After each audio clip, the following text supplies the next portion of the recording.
네, 이어서 채권 플로우 보도록 하겠습니다. 이제 금리와 관련된 이벤트가 곧 있기 때문에 이 시간이 더욱더 좀 중요성을 띠는 것 같습니다.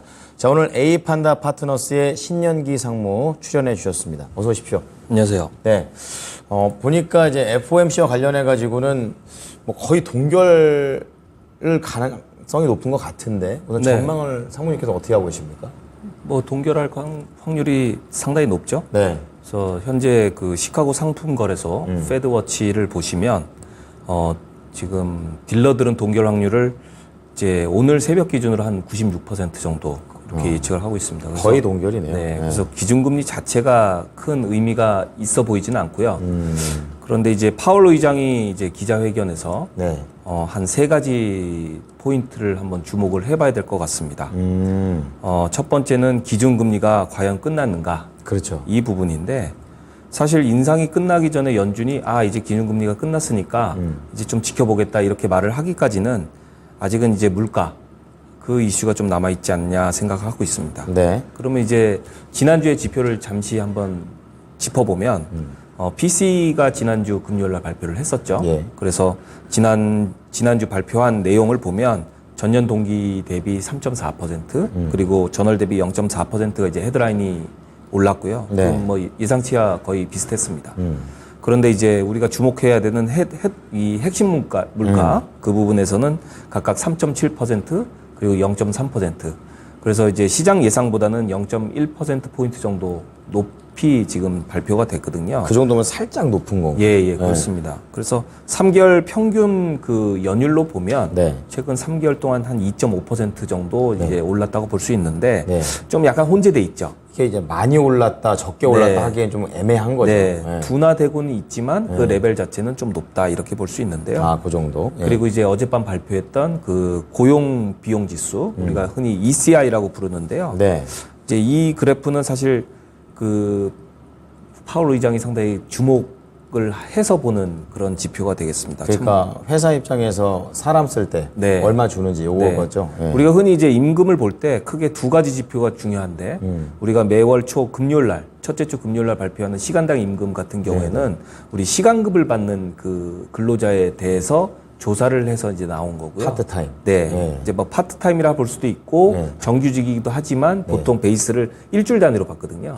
그래서 이제 주급이군요. 네네. 우리가 보면 박지성이 주급 얼마 맞아요. 받았다 이렇게 하잖아요. 우리나라는 월급이라 조금 네, 생소하긴 네, 네. 한데요. 예. 그런데 이제 이 ECI 같은 경우에는 정규직 월급을 받는 사람들까지 다 포함을 해서 조사를 하기 때문에 포괄적이네요. 예, 예. 그 발표하는 주기는 길지만 ECI가 좀 더 신뢰성이 있다고 판단하고 있습니다. 그러네요. 그래서 이제 발표 결과를 보니까 전분기 대비 1.1% 네. 그리고 연율로 보면 약 4.3% 상승을 했는데 네.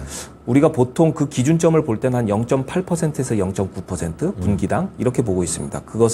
그거를 누적해서 4분기를 누적해서 보면 네. 한 3.2에서 3.5% 정도 나오거든요. 이 연율로요. 네네. 네. 그럼 지금 현재 화면에서 보고 있는 그 그래프는 이제 현재 발표했던 그 직전 분기를 포함한 4분기 누적 지수인데 네. 그걸 보면 지금 작년 9월에 5.2%를 찍고 예. 지금 조금씩 내려오고 있는 부분입니다. 저기 있는 중간선까지 내려와야 되는 겁니까? 예, 저 점선까지가 이제 3.5% 정도 되는데 한 요 정도 언저리까지는 내려와야지 연준에서 좀 안심하고 이렇게 그 금리 정책을 좀 펼칠 수 있기 때문에 네. 아무래도 아무래도 좀 열어둘 가능성이 높습니다. 그러니까 기준금리가 인상이 끝났다 이렇게 말하기는 좀 속단하기는 어려운 상황이고요. 그 신뢰는 작년 5월에 네. 이제 연준이 그때 50bp를 올리면서 네. 75bp 인상은 없다 이렇게 말했다가 시장에 훅폭풍을 좀 맞은 적이 있었거든요. 그렇죠. 예. 그래서 아마 그 가능성은 좀 열어둘 가능성이 있고요. 두 번째는 뭐냐면 이제 장기금리 상승 이슈입니다. 네. 그래서 이거를 어떤 관점에서 바라볼 것이냐 이건데요. 그젠가요? 네. 이제 옐런 전 의장, 예. 현 재무장관이 지금 현재 장기금리가 올라가는 부분은 수급도 아니고 예. 실질금리 상승도 아니다. 단지 경제가 좋아졌기 때문에 금리가 올라가는 것이다고 이렇게 좀 좋게 평가를 했어요. 그러네요. 네. 근데 실제로 보면 그 지표를 한번 보죠. 저번 주에 이제 GDP가 발표가 됐잖아요. 예. 그래서 저번 주에도 제가 여기 나와서 GDP가 잘 나올 거라고 이렇게 말씀을 드렸는데 맞아요. 실제로도 잘 나왔습니다. 네. 그래서 전분기 대비 연율로 4.9%. 그래서 예상치는 4.3%였는데 훨씬 잘 나왔죠. 많이 잘 나왔죠. 근데 중요한 건 그날 금리가 좀 떨어졌어요. 그러니까 오히려 떨어진 거죠. 그러면. 네네. 네, 그렇죠. 왜 그러냐?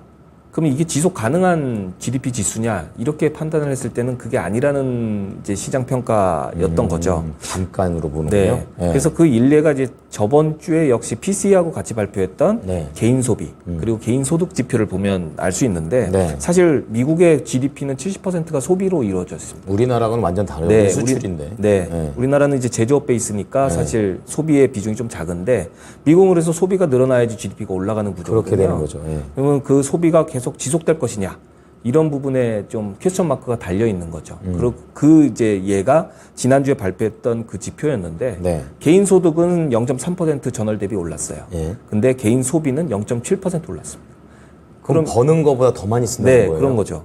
그러면 그거를 이제 단순히 소득에서 소비를 뺀 부분이 네. 내가 잉여로 쓸 수 있는 자금이고 네. 소비를 하거나 아니면 저축을 하겠죠. 그렇겠죠. 그러면 그 저축률은 계속 내려가게 되고 네. 그럼 저축을 베이스로 해서 소비를 할 수 있는 그 여력도 부족하다. 어. 그럼 결국 지금 임금 상승이 좀씩 둔화되고 있는 상황에서 예. 소득보다 소비가 많아지는 구조는 지속 가능하지 않다. 그렇게 이런 볼수 결론이 나올 수 있겠죠. 네네. 이런 부분 때문에 사실 이 GDP가 계속 뭐 4%대, 3%대 이렇게 나가기는 좀 힘들 것이다 이런 예상이 있습니다. 아, 그게 이제 네. 그 베이스에 깔려 있는 계산이군요. 그래서 이제 그거를 좀 암시할 수 있는 연준 위원들의 코멘트가 네. 지난 블랙아웃 이전에 네. 나왔던 그 코멘트를 보면 대체로 보면 이게 실질금리 상승에 기인한 것이다. 즉 보면 수급의 문제도 있고 네. 실질금리는 기본적으로 긴축 효과로 나타나는 현상이거든요. 그러면 그 긴축이 어느 정도 효과를 보고 있다. 그래서 나는 우리가 기준금리를 안 올려도 네. 장기금리의 실질금리가 올랐으니 네. 이 부분이 어느 정도 긴축의 역할을 해줄 것이라고 평가를 하고 있습니다. 그럼 연준이 네. 하고 있는 정책 자체가 시장에서 효과 있다라고 스스로 자평한 겁니까? 네. 아. 근데 이제 그 실질금리가 통제가 가능한 수준을 넘어서면 네. 연준에서는 조치를 취하겠다는 부분이고 거기에 대해서 계속 관찰하겠다는 입장을 나타낼 가능성이 높고요. 네네. 결국은 이 부분이 이제 경기를 둔화시킬 수 있는 부분이기 때문에 좀 유의 있게 볼 것이라고 이렇게 코멘트를 할 것 같습니다. 그렇군요. 그리고 이제 마지막 부분은 이제 최근에 이스라엘과 하마스 간의 그런 분쟁 그거와 이제 연계가 좀 될 것 같은데요. 이것과 관련해서 이제 보도 기사 나온 거 보니까 연준 네. 입장에서는 굉장히 또 변수가 생겨버리는 바람에 네. 복잡해졌다 뭐 이렇게 네. 얘기를 하더라고요. 일단은 뭐 네. 유가는 통화 정책의 기본적인 고려 사항은 아닙니다. 왜냐하면 변동성이 워낙 심하니까요. 네네. 근데 이제 이렇게 지난 1970년대처럼 중동에서 분쟁이 나고 특히 이스라엘과 관련된 분쟁이 나고 네. 아랍권이 대동단결해서 금수 조치를 취하고 그렇죠. 이렇게 갈 경우에는 상당히 문제가 되는데요. 네. 지난번에 이제 유가 관련해서 말씀을 드렸을 때 이제 미국이 수출국이고 그 다음에 사우디나 또 아랍에미레이트 같은 기존의 친서방적인 아랍 국가들 같은 경우에는 유가가 마냥 올라서 수요가 줄어드는 걸 원하지 않는 상태입니다. 그렇기 때문에 예전 50년 전보다는 훨씬 탄력적이긴 한데 한 가지 변수는 이제 이란의 개입 여부죠. 네. 그래서 이란이 만약에 이스라엘과 하마스 분쟁에 본격적으로 개입을 하는 시기면 뭐 시장에서도 얘기가 나오고 있지만 보통 150불까지 올라갈 거라고 지금 예상을 하고 있지 않습니까? 네. 이런 부분이 고쳐가 되면 물가에 또 지대한 영향을 끼치겠죠. 이 부분을 관찰하겠다는 것이 일단 연준의 스탠스지 않을까 이렇게 봅니다. 그래서 이 세 가지를 종합해서 보면 긴축 정책은 막바지를 향해 달려가고 있는 건 사실입니다. 네. 그러나 연준이 긴축 정책을 평가할 수 있는 시간이 필요하다 이렇게 보고 있고 그 부분이 바로 현재 나오고 있는 higher for longer다 이렇게 예상을 하고 있습니다. 그래서 또 마지막으로는 분쟁은 통화 정책의 기본 고려 사항은 아니지만 뭐 작년 우크라이나 러시아 전쟁 때처럼 물가가 갑자기 이제 물가에 뭐 기름을 붓는 사건이었잖아요. 이런 것이 이제 물가 상승을 촉발하는 원인이 된다면 네. 제고해야 될 부분이나 이런 부분을 좀 짚고 갈 것 같습니다. 그리고 기준금리 인상 가능성은 여전히 열어둔다 정도로 요약하겠습니다. 알겠습니다. 자, 그러면 아까 전에 이제 말씀을 해주셨던 내용들 중에서 네. 지금 소비가 계속 버는 거에 비해서 늘어나고 있다. 좀 이렇게 좀 얘기를 네. 해 주셨었는데 네. 그것과 관련해서 궁금한 것은 그러면 우려가 있잖아요. 네. 경기에 대한 우려가 있는데도 소비를 왕창한다라는 거, 저축을 안 한다는 건 뭐 인플레이션에는 기대가 있는 건지 좀 어떻게 해석해 봐야 될까요? 일단은 그래서 연준이 가장 지켜보고 있는 부분이 사실은 임금 부분입니다. 그래서 임금이 어느 정도 둔화가 되면 소비가 줄어들 것이다. 이렇게 지금 그 긴축 정책의 경로를 잡고 있거든요. 네. 그렇게 되면 소비가 줄어들면 기본적으로 물가에 대한 압력이 줄어들겠죠. 그러면 결국 물가가 하락하게 될 것이고 연준의 긴축은 점점 소멸돼가는 그런 이제 모습을 보이지 않겠냐 싶습니다. 그렇군요. 자, 지금 이제 연준의 그런 여러 가지 변수도 좀 얘기 좀 해주셨는데 또 시장에서 봐야 될 게 재무부 쪽이다. 네. 또 얘기를 좀 해주셨어요. 네. 국채 발행과 관련해가지고 네. 어떤 부분들을 좀 봐야 되는 겁니까? 사실 FOMC보다 더 중요한 게 오늘 발표할 그 11월, 12월 그리고 내년 1월 달에 국채 발행 계획이거든요. 얼마나 사주고 이런 네. 게 되게 중요하다는 거죠. 우리가 흔히 이제 국채 발행 계획하고 미국의 그 분기별 차입 계획을 흔히 말하는 Quarterly Refunding Announcement, 즉 QRA라고 약자로 부르고 있습니다. 네. 근데 이제 사실 이 부분이 좀 주목을 받기 시작한 거는 이제 지난 3분기 때 예상을 뛰어넘는 한 1조 달러의 차입을 하겠다고 이렇게 발표하면서 사실 시작된 거거든요. 네네. 그러면서 이제 국채 금리가 상당히 많이 올랐고요. 네. 85bp 이상 올랐던 그런 상황이었고, 그다음에 또 하나 중요한 거는 이제 공급이 그렇게 늘어났는데 수요가 많겠느냐 하는 부분이었거든요. 맞아요. 안 사줘서 문제잖아요. 네. 그래서 사실 미국 국채를 사는 양대 그 큰 손이 네. 중국하고 일본입니다. 근데 이제 중국의 그 이제 국채 수요가 네. 사실 점점 줄어들고 있어요. 그게 미중 갈등도 영향이 있는 거죠. 미중 갈등의 영향도 있고, 네. 그다음에 중국의 위안화에 대한 방어 역할도 좀 있을 겁니다. 두 가지가 네, 있군요. 위안화를 사줘야 되니까 달러를 팔아야 되잖아요. 아, 그렇죠. 그러면서 이제 국채를 팔게 되는 상황이고요. 일본 같은 경우에는 이제 어제도 일본은행에서 발표를 했죠. YCC에 대한 그 통제가 점점 풀리고 있죠. 맞아요. 그래서 0.5%의 캡에서 1%의 캡으로 바뀌었는데, 그러면 일본 투자자들은, 채권 투자자들은, 이제 일본 국채 금리가 좀 올라가네.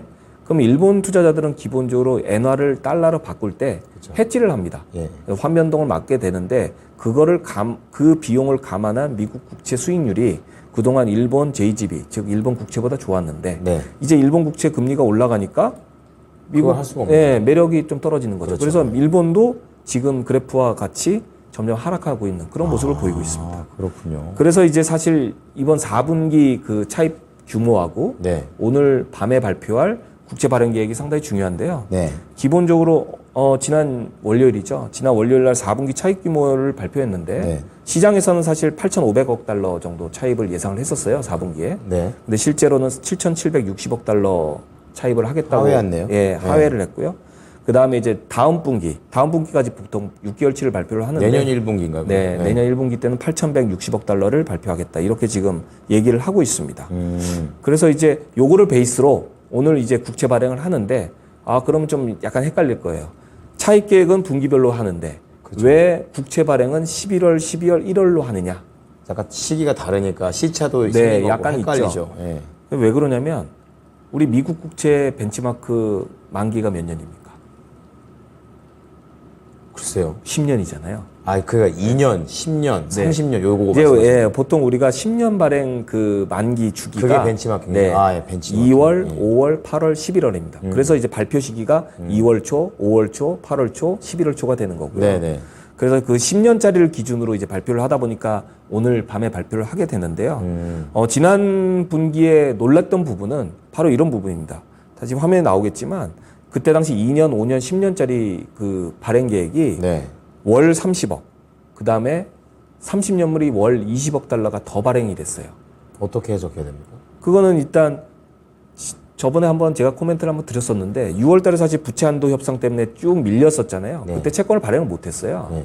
그 발행 못했던 부분이 소급돼서 적용된 네, 거예요? 소급돼서 적용이 됐는데 그때 이제 보통 만기가 돌아오는 국채들이 대부분 장기물이었던 겁니다. 장기물로 찍었던 게 이제 돌아와서 다시 찍어야 되는 부분이 많이 발생을 한 거죠. 네. 그게 바로 지금 지난 3분기 때 반영이 됐죠.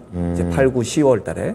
그래서 11, 12, 1월 달에는 지금 현재 차익 규모를 봤을 때는 좀 부담이 좀 덜하지 않겠느냐 예상과 함께 아마 장기보다는 단기 쪽의 채권 발행이 더 많지 않겠냐 하는 것이 대체적인 시장 컨센서스고요. 다만 JP모건 같은 경우에는 여전히 장기물에 대한 그 발행 니즈가 많기 때문에 발행이 좀 더 늘어날 것이다. 이렇게 좀 예상을 하고 있습니다. 그렇군요. 그럼 이제 중간에 아까 이제 일본은행 얘기를 네. 좀 해주셨는데 네. YCC 쪽에서 밴드가 조금씩 확대되고 있는 네. 그런 상황. 이 부분에 대해서 조금 더 연결고리 좀 예, 잡아주세요. 간단히 말씀을 드리면 예. 지금 주요 선진국에서 유일하게 마이너스 금리를 시행하고 있는 나라가 일본이죠. 네, 그렇죠. 그래서 표면적으로는 계속 지금 팽창 정책을 펼치고 있는 겁니다. 근데 이제 탈출구가 좀 필요한 거예요. 일본 같은 경우에는. 네. 경기가 계속적으로 지난 1990년 버블 터진 이후에 30년 동안 계속 경기가 사실 제자리 걸음이잖아요. 그래서 뭐 한때는 우리나라가 일본의 GDP를 앞섰네 뭐 이러면서 뭐 좋아하는 적도 있었는데 기본적으로 일본은 경기 부양이 그동안 계속 필요했던 거고 네. 그만큼 또 돈을 풀어도 물가가 안 올랐기 때문에 가능했었던 부분이었거든요. 근데 팬데믹 이후에 일본 물가도 꿈틀거리기 시작했고 네. 지금 지금 현재 2%대 중반에서 3%대까지 나오는 상황입니다. 그러니까 정부 네. 입장에서도 뭔가 변화가 필요한 네, 거죠. 제어를 해야 되는데 그걸 또 갑자기 해버리면 네.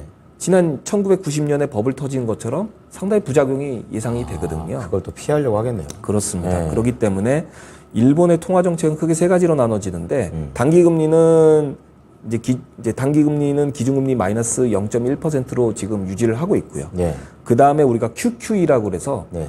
질적 양적 완화 정책을 계속 지속하고 있습니다. 그것은 뭐냐면 이렇게 이제 장기 금리가 올라갈 때 장기 금리를 사주고 예. 그 다음에 위험자산, 리츠라든지 ETF를 사주는 역할을 일본은행이 지금까지 해주고 있거든요. 아, 그럼 컨트롤 네. 위아래로 다 잡아서 하고 있는 거군요. 그렇습니다. 어.